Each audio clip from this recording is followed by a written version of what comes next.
आता मी शेवटच्या टप्प्यामध्ये येतोय. मी काही तुम्हाला खूप मोठ्या गोष्टी सांगायला इथं आलेलो नाही. आपण तो टेक्निकल कार्यक्रम परत घेऊया. मान्यवर अजून बोलणार आहेत. तर मी तुम्हाला शेवटचा टप्पा सांगतोय, की जे तुम्हाला तुमच्या खिशाला परवडणार आहे. बरोबर आहे?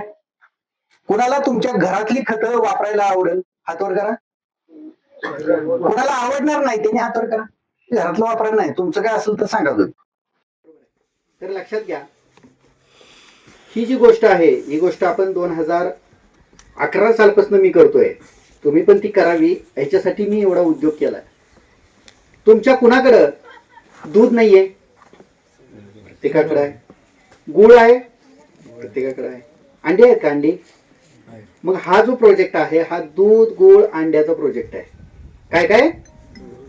दूध अंडी. दूध आहे त्याला मिल्क म्हणतो आपण, तो यम. गुळ आहे त्याला जागरी म्हणतो आपण, ते जे. आणि अंडी आहे त्याला ई म्हणतो आपण, एग्स. बरोबर? एम जे ई चा फॉर्म्युला असं त्याला म्हटलं जातं. कसं वापरायचं सांगू नको? ही बघा कसं ऐक, घरातलं आहे ना, निवांत मिळतंय काय. तर तुम्हाला काम काय करायचं, तुमचं पीक कुठलं का असं ना, ह्याच्यामध्ये कुठलंही नत्र नाही. तुम्हाला जर नत्र द्यायचं असेल तर त्याला युरिया किंवा नॅनो युरिया ऍडजस्टला टाकायचा, त्याला तो काय वेगळा नाही. तर ह्याच्यामध्ये तुम्हाला एम म्हणजे मिल्क घ्यायचे तुम्हाला 5 लिटर. किती रुपये झाले? सरासरी 25 रुपये प्रमाणे. 100. गुळ घ्यायचंय तुम्हाला 3 किलो. किती रुपये झाले? 40 रुपये प्रमाणे.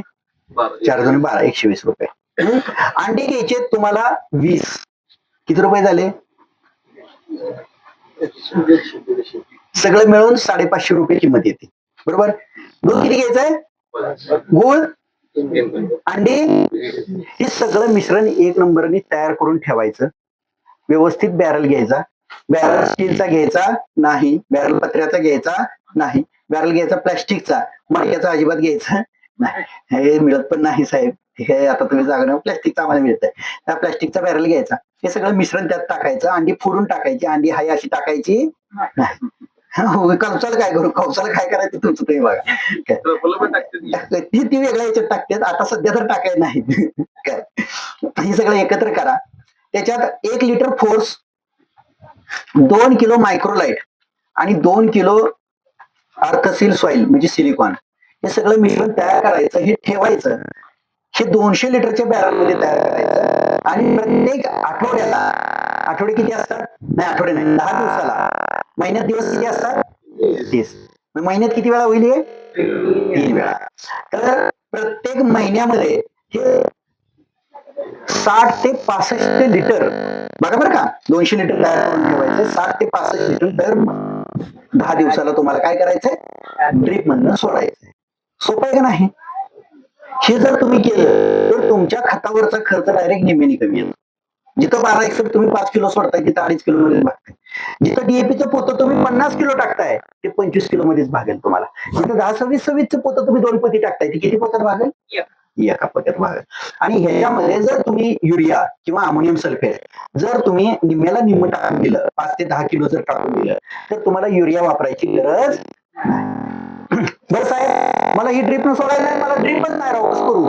हे सगळं बॅरल तयार करायचं, त्याला एक तुटी करायची, तुटीमधनं औषध जायचंय, असा एक फिल्टर हुडकायचा, त्याला ते नळ बसवून घ्यायचा. आणि जेव्हा तुम्ही पाटातनं पाणी देताय तो नळ चालू करायचा आणि ते पाटातनं पाणी सोडून द्यायचं. अशा पद्धतीनं तुम्हाला ते नियोजन करायचं आहे. हे नियोजन करताना एकदम सोप्या पद्धतीनं जर तुम्ही केलं तर तुमचा खर्च किती होतोय? निम्म्याला निम्म कमी होतोय.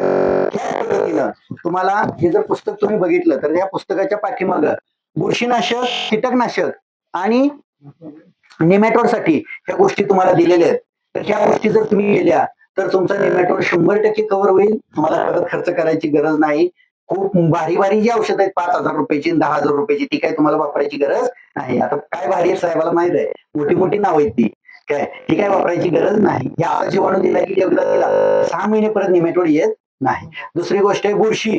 तुम्हाला तेल्या, डांबऱ्या, कुजवा, गावणी, भुरी, करपा ह्या पद्धतीचे बरेच प्रॉब्लेम चालू असतात. शारोफाईट आणि कंपोस्ट यातला एक फॉर्म्युला आहे, तो फवारला गावणी, भुरी, करपा, तेल्या, कुजवा सगळं मरून जाते जागेवर. मग तुम्हाला एखादी फवारणी केली की तुमचं परत काही ते लवकर येत नाही. अशा पद्धतीनं सोप्यातले सोपे फॉर्म्युले आपण त्याच्यामध्ये दिलेले आहेत.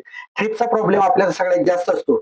ती एकदा फवारलं की 15 दिवस थ्रिप्स अजिबात येत नाही. रॉबिन 555 आणि झोमॅटो म्हणून त्यात दिलेलं आहे. तर अशा पद्धतीनं तुम्ही जर हे नियोजन केलं तर रेसिड्यू फ्री करण्यामध्ये तुम्हाला चांगला हातभार लागेल. रेसिड्यू फ्री म्हणजे काय, की तुम्हाला खतं औषधं जास्त वापरायची नाही, वापरायची पण जास्त वापरायची नाही.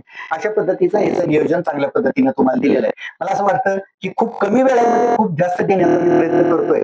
भविष्यामध्ये तुम्ही एखादी मीटिंग जर संध्याकाळी लावला तर आपण अजून चांगल्या पद्धतीमध्ये भविष्यात करू. सध्या तरी तुर्तास एवढ्या गोष्टीवर आपण धन्यता मानूया. निश्चित तुम्ही चांगल्या पद्धतीने ऐकलं. एका दुसरा तोंडावाटी शब्द जर वेगळा गेला असेल तर निश्चित तुमची माफी मागतो. आणि मला मान्यवरांनी इथं 2 शब्द बोलायची परवानगी दिली त्याबद्दल मी त्यांचं खूप सारा आभार मानतो. धन्यवाद.